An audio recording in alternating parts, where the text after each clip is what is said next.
공부를 하다 보면 주변에서 쉽게 포기하고 그만두는 친구들이 되게 많아요. 특히 고등학교 3학년 들어 정시 공부와 수시 공부를 병행하다가 선택과 집중을 한다면서 한쪽을 놓는 경우가 허다해요. 하지만 저는 포기가 전략이 돼서는 안 된다고 생각해요. 설령 특정 과목을 공부할 때 선택과 집중을 한다고 해도 아예 내려놓기보다는 공부량을 줄인다든지 하는 것이 바람직할 거예요. 무엇인가를 관두면 다시 시작하기 몇 배로 힘들다는 점 다른 수험생분들이 꼭 알았으면 좋겠어요. 고등학교 2학년 2학기 때예요. 저는 그때 사춘기가 왔거든요. 공부만이 아니라 외모와 인간관계로 힘들어했어요. 그랬을 때 저는 억지로 마음을 다잡으려 하지 않았어요. 정신 차려야지 하는 생각이 오히려 강박이 돼서 더 힘들어질 것 같았거든요. 대신 울고 싶을 때 울고 속상한 일이 있으면 언제든 가족과 친구들과 이야기를 나눴어요. 학원도 몇 번 가지 않기도 했고요. 학교에서도 펑펑 운 적도 많아요. 앞에서처럼 저는 스트레스를 다스릴 때 내 마음을 푸는 방법을 스스로 파악하고 이걸 그대로 했어요. 맛있는 걸 먹는 것이든 친구들과 노래방에 가는 것이든 그 방법은 사람마다 아마 다르겠죠. 자신이 어떤 것을 할 때 가장 편안해지는지 알아야 해요. 무엇보다 강조하고 싶은 것은 솔직하게 힘들다는 걸 인정하고 쉬어가는 방법이에요. 학업에 소홀해도 된다는 뜻은 물론 아니죠. 다만 저는 공부만 해야 할 것 같아서 주변의 눈치를 보며 참는 것, 이걸 경계해야 한다고 생각해요. 평소보다 집중이 안 되고 기분이 쉽게 가라앉는다면 사람들과 대화함으로써 잠시 마음을 점검하는 게 좋을 거예요. 저는 인터넷 강의로 개념을 복습했어요. 처음에는 학원으로 이동하는 시간에 버스나 지하철에서 강의를 들었죠. 그런데 일상생활 중에 핸드폰 화면만 보기가 힘들더라고요. 몇 번 길 가다가 부딪힐 뻔 하기도 했고요. 그래서 저는 제가 개념 정리한 내용을 소리내어 읽으며 녹음해서 지나다닐 때 그 녹음본을 들었어요. 앞을 봐야 하는 상황에서도 전혀 불편하지 않았고 여러 번 되감아서 들을 수 있어서 좋았죠. 하지 말아야 할 행동에 대해서 말하고 싶은데 수시 준비하는 수험생분들은 1학기를 마지막 기회로 생각하고 모의고사 공부에 치중하지 않았으면 해요. 내신과 세특 활동이 우선되어야 하기 때문이에요. 제 경우에는 3학년 1학기 내신에서 최고점을 얻었고 합산 결과에서 0.2등급 정도를 올렸어요. 반면 일부 친구들은 모의고사 공부를 병행하느라 수시에서 아쉬운 점이 많았다고 하더라고요. 그러니 6월 모의고사에 너무 큰 부담 갖지 마시고 여유가 있을 때만 모의고사 공부를 하는 걸 추천해요. 고등학교 3학년으로 올라가기 직전의 방학 동안 윈터스쿨을 다녔어요. 그게 혼자 시간을 나누고 계획을 세워 공부하는 습관을 굳히는 계기가 됐어요. 그때처럼 이번에도 학원에서의 수업이 제게 발전을 가져다 줄 것 같아서 선택했죠. 쉽게 긴장하는 편이었는데 학원에서 그걸 덜어내는 연습을 충분히 했어요. 처음에는 말도 많이 더듬고 시선도 자꾸 아래로 가는 데다가 목소리도 되게 작았죠. 하지만 여러 번 연습하면서 자신감을 찾았어요. 제 담당 선생님께서 가르쳐주시는 세부적인 팁도 되게 좋았어요. 고려대의 경우 면접장에서 이동하는 시간이 비는데 그때 답변을 정리하라는 것 등 인터넷 검색만으로는 알 수 없는 정보가 많았어요.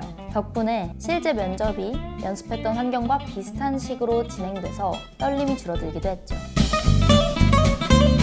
저는 연습할 때마다 시간이 남는 편이었어요. 짧게는 30초에서 길게는 2분가량 시간이 비었어요. 문제 답변을 보충하거나 자신의 의견을 제시하라고 하셨죠. 제 경우에는 문제 답변을 보충하는 게 아무래도 쉽지가 않았어요. 문제지로 자꾸 시선이 갔거든요. 눈맞춤이 중요한 걸 알아서 제 의견을 말하는 쪽을 선택했어요. 연습할 때는 문제지를 읽고서 떠오른 생각을 메모해 두는 것을 익혔어요.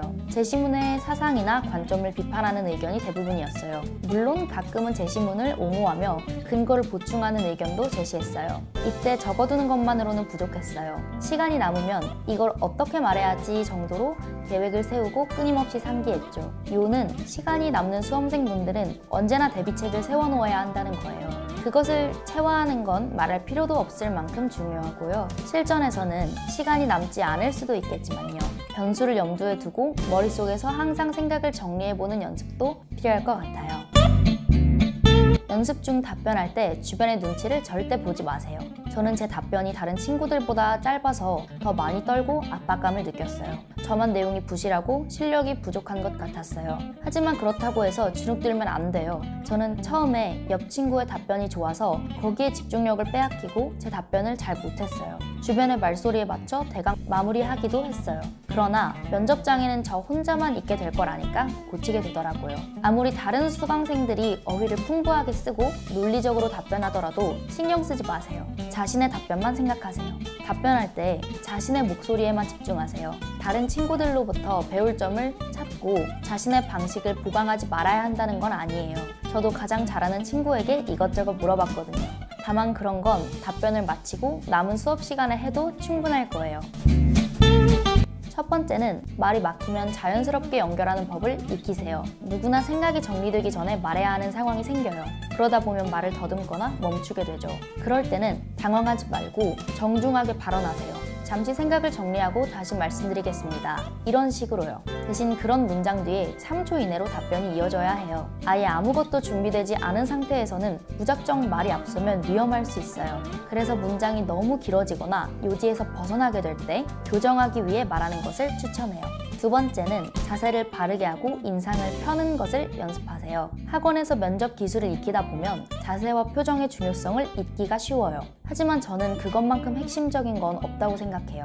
가장 먼저 눈에 들어오는 것이기 때문이죠. 교수님들께 긍정적인 인상을 주려면 보다 밝은 표정과 바른 자세가 필요해요. 그러므로 인상을 찌푸리거나 입술을 물어뜯는 버릇 따위가 있다면 고치려고 노력하세요. 참고로 저는 표정이 너무 어둡고 경직돼 있었어요. 그걸 고치기 위해 거울 앞에서 발언하며 연습했어요. 물론 영상을 찍어도 좋아요. 어떻게 하든 자신이 긴장되는 상황에서 어떤 인상을 주는지 직접 보는 방법을 강조하고 싶어요. 발언을 마치고 1분가량의 시간이 남았었어요. 그때 교수님께서는 더 할 말은 없냐고 물으시며 기회를 주셨죠. 그걸 놓치지 않았어요. 처음에야 조금 당황했죠. 생각해 놓았던 답변을 마무리하고 나서 갑자기 새로운 내용을 떠올리는 게 어려웠거든요. 그런데 지문에 나온 사상가에 대한 배경 지식이 도움이 되더라고요. 제가 윤리와 사상에서 배웠던 내용과 관련이 있었거든요. 아무튼 그 사상가의 주장을 비판하는 저만의 관점을 제시했고 시간을 잘 맞췄어요. 돌이켜 생각해보면 답변을 통틀어 가장 자신감 있게 내뱉은 말이 제 의견이 아니었나 싶어요. 문제에 대한 답을 말할 때는 혹여 틀릴까봐 저도 모르게 긴장했죠. 그런데 제 관점을 제시하는 것은 맞고 틀리는 것에서 자유로우니 그랬던 것 같아요. 어쩌면 자신감 있던 모습이 제 장점을 부각하는 요소가 되지 않았을까? 그렇게 생각해요. 떨지 않는 것과 확신을 갖는 것은 달라요. 후배 여러분이 스스로 잘해낼 거라 믿는 순간에도 긴장이 풀리지 않는 때가 있어요. 아마 면접을 앞뒀다면 이미 잘해냈겠죠. 확신이 있었기에 가능한 일이었을 거예요.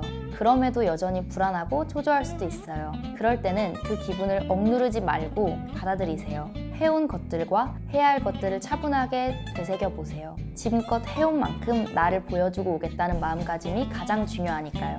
대학이라는 목표를 향해 열심히 걸어오며 힘든 일 참 많았을 텐데 정말 수고했어요. 그리고 또 다른 관문이자 통과 의뢰인 면접에서 좋은 결과 있기를 바랄게요. 2025 심층 면접 준비하는 학생들 모두 화이팅! 힘내세요!